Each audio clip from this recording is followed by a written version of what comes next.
gosh! Wait, what is... Holy crap! Oh my... Come on. Oh my gosh! I mean, what a mess. What would you have done differently? Sure, a fire extinguisher does come in handy, except it would leave behind a huge mess to clean up. That is, if you remember all the steps to use one in the middle of all the chaos. Plus, 83% of Americans don't even know how to use them.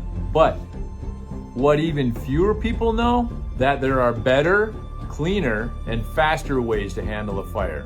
Way more efficient and easier to use than a traditional extinguisher. It puts out most types of fires so smoothly, it's actually satisfying to watch. Grease fires, electrical fires, flammable liquids, wood fires, gas fires, anyone can put them out in an instant with the emergency fire blanket. The fire is put out immediately, zero mess, minimal cleanup.